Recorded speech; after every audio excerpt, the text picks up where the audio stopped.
All right, good morning, folks.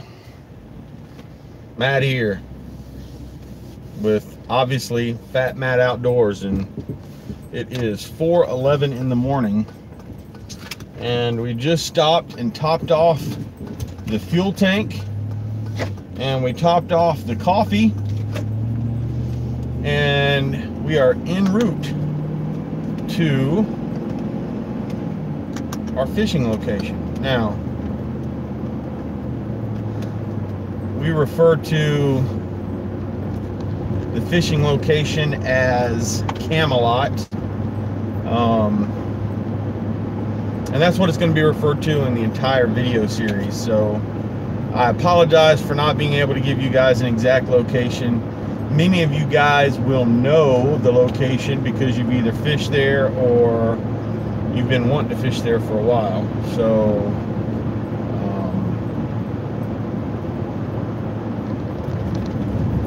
that's pretty much all I can give you, other than we are en route to do that now. It's super early, so I don't expect anybody to be on at this point in time. If we get somebody, then great. If not, then this will be able to be watched at a later time. But it's 4 o'clock. I'm currently competing in the KBF Florida State Challenge, which is a month-long online tournament. It's one of several tournaments that I'll be fishing in the month of May. Bass and Queen is also fishing in those tournaments as well, and my son will be fishing in those. They had school today, and Bass and Queen had to work today, so unfortunately for them, they are not going to be participating. But I am going over to meet Tim with Tim Beers Fishing. He fishes a bunch of tournaments in the KBF, along with several other organizations, both live tournaments and online tournaments. He is part of the Hobie fishing team, several other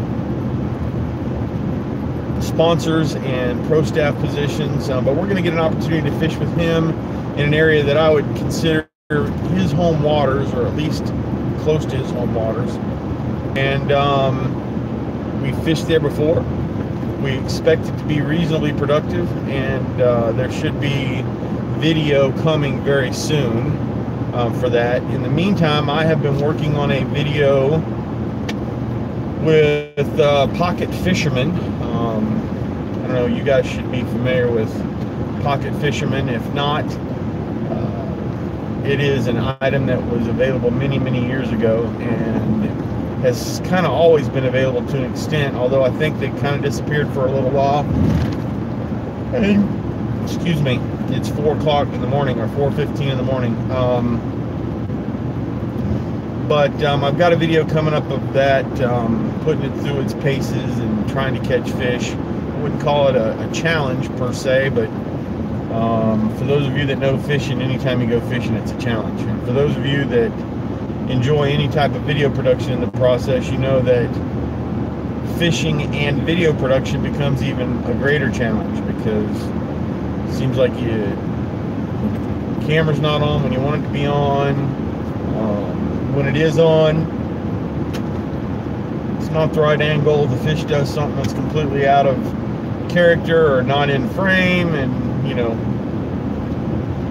it's all about production value, and it's not always easy to do that. So anyway, that video should be out tomorrow, so if you take a minute, you can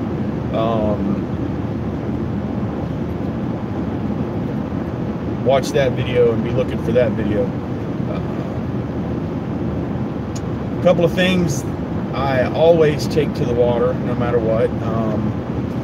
As many of you know, I've announced previously that I'm on the Hoorag Pro staff. I always take a buff with me.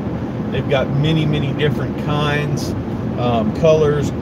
Just by far the best buff on the market in Hoorag, as far as I'm concerned. And I've had many others and have purchased many others. I always take that on the water.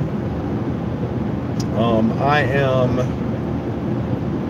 now a pro staffer for Connect Scale, and you guys are going to see that in the videos coming up, along with information specifically about Connect Scale and how that works.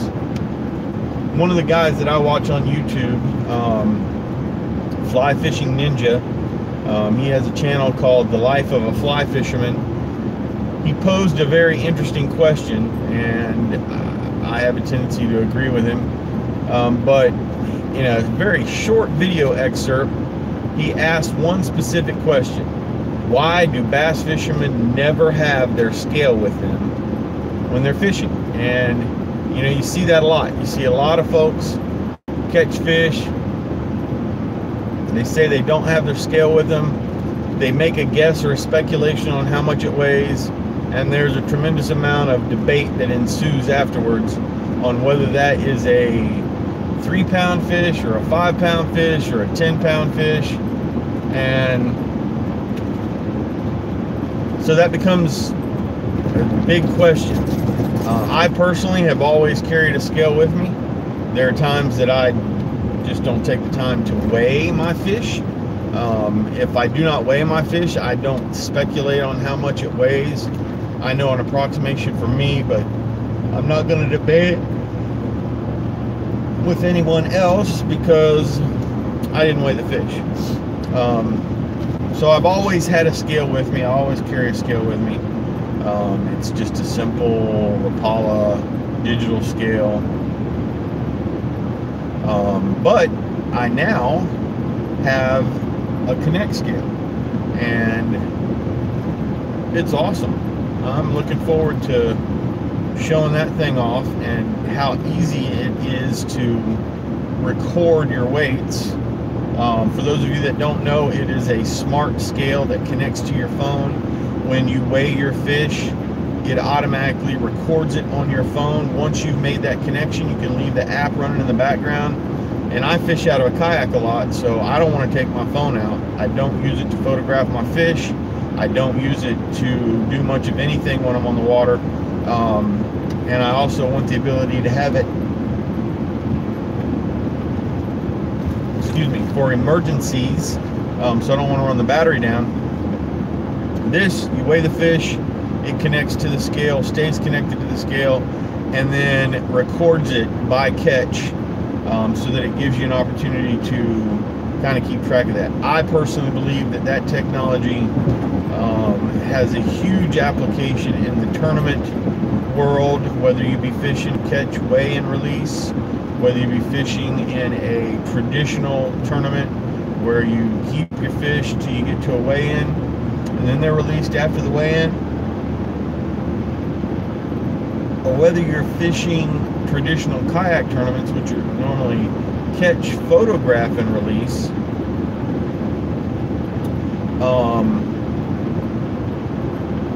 That catch, photograph, and release, there is a possibility with this technology, as it grows and as people continue to develop it, where you can do catch, weigh, and release in a kayak tournament, or even combine the technology of catch, weigh, and release with catch, photo, and release, and use that as a way to compete. Now, I don't know exactly what that would look like, but I do know that technology in the fishing industry is way different than it was 30 years ago. I'm kind of a tech geek anyway. Love technology and the ability to do all kinds of stuff with that technology and utilize it. So the bottom line is, I'm looking forward to seeing how that expands from a digital standpoint and so forth. So other than that, headed to the water, looking forward for a good day. We will be recording several videos should come out of this. I also have the opportunity, normally you guys know I paddle a Old Town Predator XL, which is basically the Predator MK. It just doesn't have the actual Minn Kota trolling motor in it. Today I am demoing, or have the opportunity to demo, a Hobie PA-12. I've seriously been looking at the pedal kayaks. I know many people have put a lot of information out there about them, and I appreciate that, all the other content that's put out by the other folks on YouTube. But I do know that in order to make the best determination, you have to utilize the kayaks yourself, demo them yourself. I've always done that in the past. It has made the difference in my selection process. I absolutely love Old Town and the Predator line of kayaks, without a shadow of a doubt. And they do have a pedal kayak. There's just a difference in the style between the pedal kayak that Old Town provides and the pedal kayak that Hobie provides. And I'll go into more details on which one I prefer after I get done demoing this one. But that's what we'll be fishing out of today, and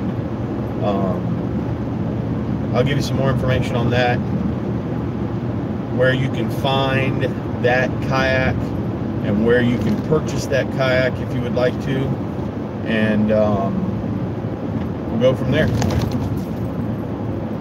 So I'm getting out in the wilderness, the backwoods of Florida, so I'm sure my signal is getting ready to bite the dust, but I'm going to take an opportunity to go ahead and wrap up. The third thing that I pretty much always take on the water with me, besides my Hoo-Rag buff and my Connect scale, is my Fish Monkey gloves. Folks, I can't emphasize how awesome they are. I am not a pro staff member for Monkey Gloves. I'm not sponsored by Monkey Gloves, but it is a product I absolutely believe in, and I don't go in the water without them. So if you're not familiar with that, check them out. Fish Monkey Gloves. So they have a .com website you can go to. They're available at most of your sporting goods outlets and retailers. But Fish Monkey Gloves, won't go in the water without them. Doesn't matter whether I'm fishing in a kayak, doesn't matter whether I'm fishing in a bass boat, doesn't matter at all. I always make sure that I have them with me. So anyway, it's about 4:25 now, so we've been on for a little over 10 minutes. Appreciate somebody stopped by and gave me a thumbs up. Appreciate the thumbs up. Hope you come and stop by the channel. If you haven't subscribed, please share. If you have any desire to see Florida fishing at its finest, along with some other great Florida anglers and some tournament recaps and just outdoor adventures, period. This summer we'll be spending some time in Alabama and Tennessee and Virginia, chasing everything from smallies to you name it, trout. A little bit of fly rod fishing and a few other things like that. And I can guarantee you we'll have some video to put up and some live sessions and so forth. So share this, give it a thumbs up. Leave me a comment on the bottom if you have any questions. If there's something you'd like to see. Appreciate you guys. We're up to 307 subscribers, and that's just awesome. I appreciate all the feedback you guys give me, and I enjoy a bunch of your guys' content as well. So looking forward to getting to 500. There will be a giveaway at 500 subs, and I'll share that information a little bit later. You guys have a good morning. If you're not fishing, have a good day.